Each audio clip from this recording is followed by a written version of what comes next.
Welcome to Mexico Unexplained, where we will explore the magic, the mysteries, and the miracles of Mexico. This series presents information based partly on theory and conjecture.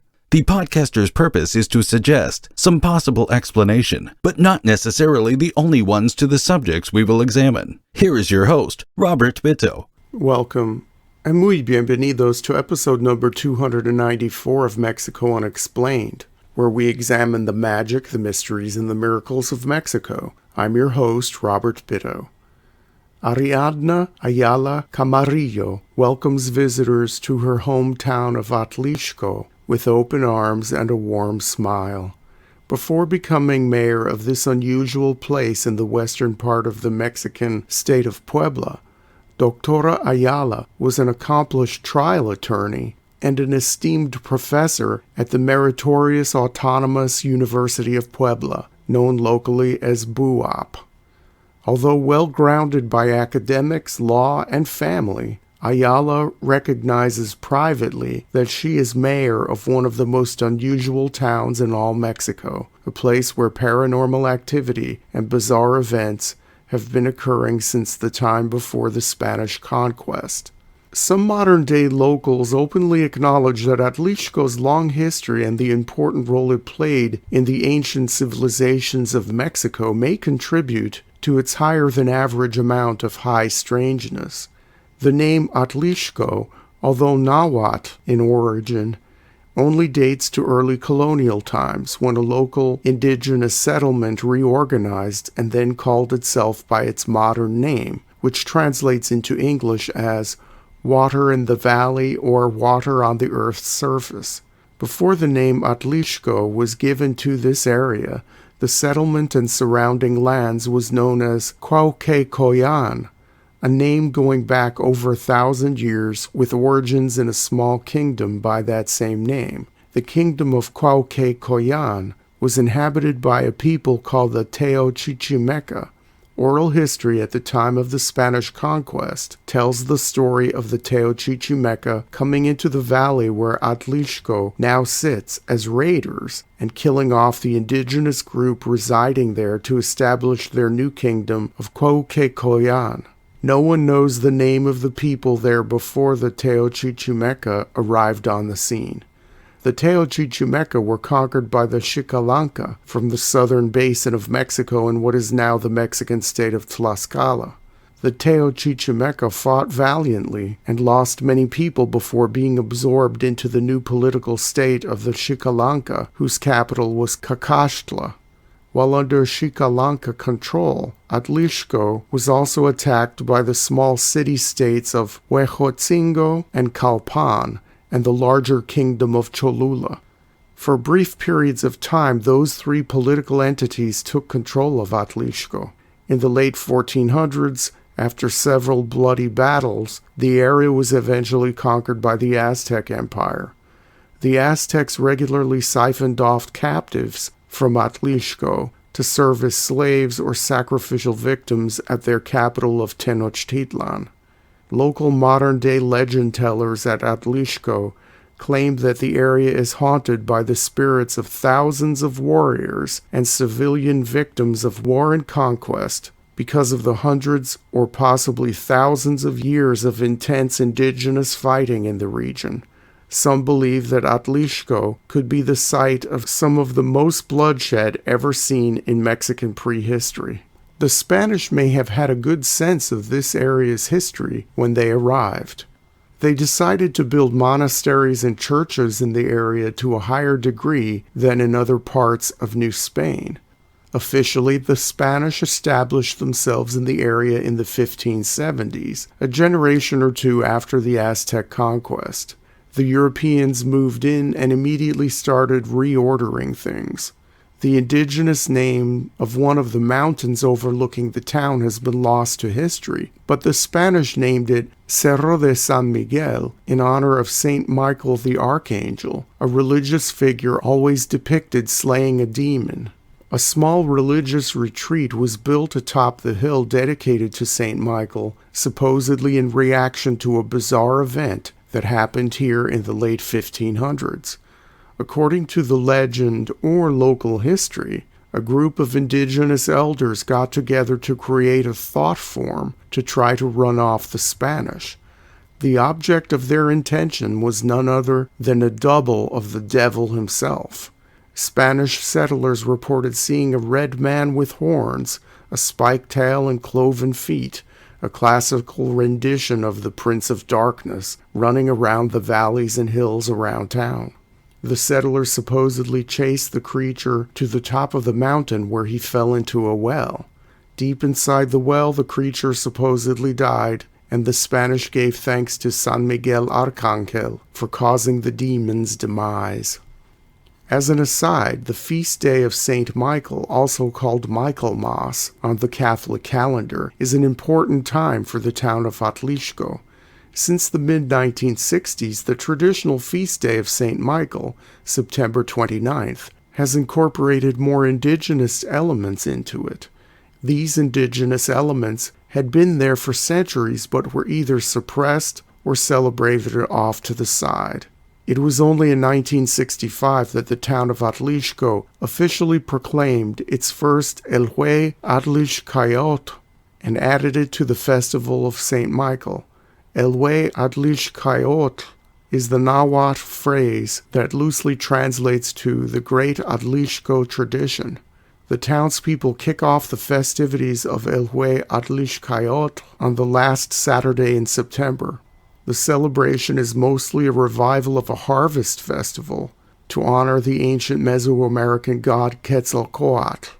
For more information about all things Quetzalcoatl, please see Mexico Unexplained episode number 100, Quetzalcoatl, Man, Myth, God. In this newly revived indigenous festival, townsfolk and people from the surrounding area first elect a woman to fill the position of Xochitzihuatl, which translates into English as Flower Woman. This festival queen presides over the main events that last a whole week, including a very unique dance called Las Canastas by locals. During Las Canastas, women dance with baskets of lit fireworks on their heads. Anthropologists believe that this event has its roots in a female indigenous fire ritual that may date back 1,000 years or more.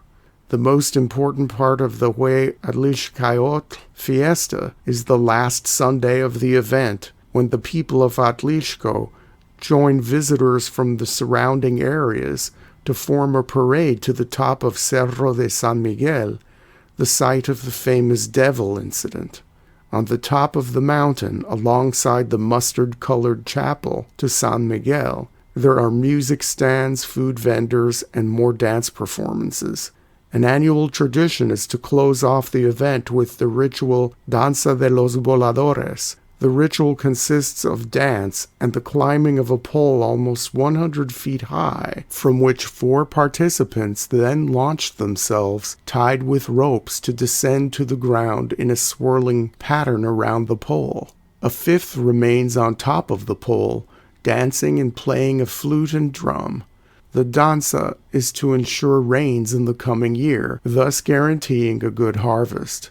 In 1996, government officials at the state level officially named the festival of El Hue Atlixcayotl as part of the cultural heritage of Puebla.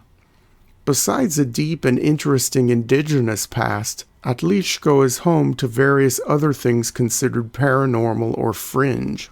One such curiosity is a stretch of road outside of town where strange gravitational anomalies are said to occur. Things are said to roll uphill, and this includes everything from soccer balls to cars put in neutral. University-level researchers have surveyed the area and have declared that what appears to be a hill is actually a decline, and that the terrain on the sides of the road serves to create an optical illusion. True paranormal believers are not so quick to believe the scientific explanation, and claim that this stretch of road is a place where the veil is thin between universes or physical realms. Some eyewitnesses have claimed to have seen strange creatures on the sides of this road. During the big wave of chupacabra sightings across Mexico in the late 1990s, some claimed to have seen the creature here. For more information about this famous cryptid, please see Mexico Unexplained episode number 4. While some have seen strange creatures or bizarre animals here, others have experienced periods of missing time when traveling this stretch of road at night, along with the usual electrical problems with their cars occurring prior to the event. In the mid-1990s, Atlixco had another claim to fame. It was declared to be one of the top 7 UFO hotspots in the entire world. A great place for UFO viewing is at what locals call Punto Marconi, the top of a hill just outside of town. Punto Marconi offers sweeping vistas of the surrounding valleys, as well as a direct and clear view of the Popocatépetl volcano, which has long been suspected by UFO researchers as being an extraterrestrial base. For more information about these claims, please see Mexico Unexplained episode number 84, titled Mexican Volcanoes, UFOs, and Strange Humanoids. Not only have strange aerial craft been spotted coming out of or originating from the area of the volcano, other unusual objects have been spotted in the skies over the valleys surrounding Atlixco. These include everything from multicolored spheres to orbs of light to traditional metallic flying saucers. There was such enthusiasm from serious UFO researchers to rank amateurs at Punto Marconi that the leaders of Atlixco decided to mark the spot with public art that would eventually draw more tourists and curiosity seekers. They commissioned a metal sculptor from Chile named Ricardo Vivar to make a monument in the form of a gigantic UFO. The Autonomous University of Puebla donated an old water tank for the project, and the artist incorporated junkyard scraps and industrial waste to create a public art piece measuring almost 25 feet across and over 21 feet high. The sculpture's formal name is El OVNI de la Casita Blanca Atlimeyaya, or the UFO of the Little White House of Atlimeyaya. When the sculpture was finished in the year 2001, it was hailed as a modern masterpiece, but in the years immediately following, it failed to attract more people to Punto Marconi and the town of Atlixco. In fact, in the early 2000s, the UFO sightings, once plentiful in the mid-1990s, had dropped off and people stopped visiting the hill.